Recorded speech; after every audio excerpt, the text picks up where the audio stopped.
নমস্কার, আমি শঙ্কর রয়েছি ইন্ডিয়া নিউজ 24 থেকে। তবে বাংলাদেশ যেভাবে উত্তপ্ত হয়ে উঠেছে, তার সঙ্গে লগ্নজিতা যেটা আহ, আমাদের পশ্চিমবাংলার মতো জায়গাতে ঘটলো, তাকে মা শব্দটি ছিল বলে সে গানটা গাইতে দেয়নি। তিনি কে ছিলেন তার পরিচয়টা আপনারা নিঃসন্দেহে জানেন, কিন্তু একটা প্রতিবাদের আওয়াজ ওঠা দরকার এই মুহূর্তে।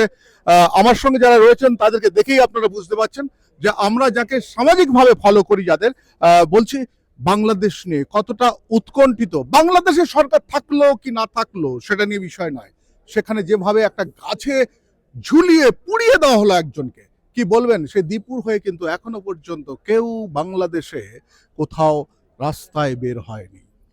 দেখুন, দীপু ভাই তো আমাদের সকলের ভাই, সারা পৃথিবীর সমস্ত মানুষের ভাই। একদম জাতি, ধর্ম, বর্ণ, লিঙ্গ নির্বিশেষে একজন মানুষ হিসেবে আমি সনাতন ধর্ম যদি বাদও দিই, আমি সবকিছু ভুলে গেলাম। কিন্তু আজকে মানুষ হিসেবে দাঁড়িয়ে যে ঘটনাটি ঘটেছে, দয়া করুন একটু, আপনার থামাতে হচ্ছে আমাকে এখানে থামাতে হচ্ছে আপনাকে, কারণ আছে আমাদের। একটু থামে যান মহারাজ, আপনি যা কিছু বলবেন বাইরে বলবেন মহারাজ। না না, এখানে কিছু করা যাবে না মহারাজ। একটু মুখটা যদি মাথা বন্ধ রাখেন খুব ভালো হবে মহারাজ। কি হলো হঠাৎ করে? কি কারণে সেটা ভালো করে জানো, সেটা না জানো কিছু নেই গো, ঠিক আছে? আমি এখনো তোমাদের সকলকে বলছি, কেউ কোনো বাইক দিতে চেও না এখন, দয়া করে।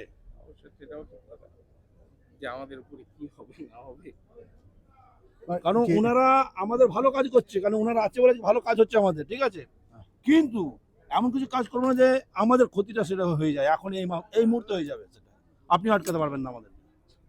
এই জন্য আপনার সকলে বলছি একটু ভিতরে চলে যান, যান না, একটু বসুন, গিয়ে চাটা খান, আনন্দ করুন। জয় গুরু জয় মা, আপনারা সবাই ভালো থাকুন, সুস্থ থাকুন, আনন্দ থাকুন, এটুকুই আপনাদের বলবো। কিন্তু বাবা, প্রতিবাদের ভাষাটা কেন বন্ধ হয়ে যাবে? বাবা, প্রতিবাদের ভাষা আমাদের বন্ধ হয়নি, হবে, কিন্তু এখন আমি কিচ্ছু বলতে রাজি নয় বাবা আমার। একটু ধৈর্য ধরুন আপনারা।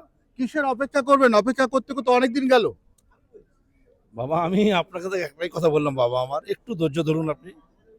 কারণ আমাদের এখন বড় গুরুজি যারা রয়েছে তারা এখন কোনো কথা বলতে আমাদের বারণ করে, সেই জন্য আমরা চুপচাপ রয়েছি বাবা আমার, আর কিছু নেই। আপনি সবই বোঝেন, না বোঝার কিছু নেই। হর হর মহাদেব। তাহলে কথা বলতে গেলাম, প্রতিবাদ তো একটা হওয়া উচিত, আর সেই প্রতিবাদ নিয়ে কিন্তু আমরা কথা বলতে চেয়েছিলাম। ওনারা যেহেতু এই মুহূর্তে কথা বলতে চাইছেন না, একজন সাধু এসে বারণ করলেন। বলছি, আপনিও কি আজকে এই মিছিলে এসেছেন? কি চান? প্রতিবাদ চাই, সে প্রতিবাদ কিরকম হওয়া উচিত? আরো এর থেকে ভালো করা দরকার। এখন দেখুন কি হয়। আজকে আপনারা কি করবেন? প্রতিবাদ করব, দেখুন আমাদের নেতারা এরা আসবেন, তারপরে বোঝা যাবে। বাংলাদেশ নিয়ে কতটুকু আপনারা চিন্তিত দীপু নিয়ে? আমি অত্যন্ত চিন্তিত, বাংলাদেশ নিয়ে আমি অত্যন্ত চিন্তিত।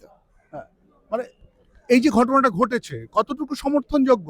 একদম কোনো সমর্থনযোগ্য না, একদম এই ঘটনার তীব্র নিন্দা করা উচিত এবং এই ঘটনার কোনো সমর্থন করা উচিত না। অর্থাৎ কেউই তো এটা নিয়ে সমর্থন করতে চান না, কিন্তু একটা জিনিস প্রতিবাদ করতে গেলে এখনো পর্যন্ত কিন্তু বোধহয় কেউ ভয় পাচ্ছে। আমি শঙ্কর রয়েছি আপনাদের সঙ্গে, ইন্ডিয়া নিউজ 24 দেখতে থাকুন।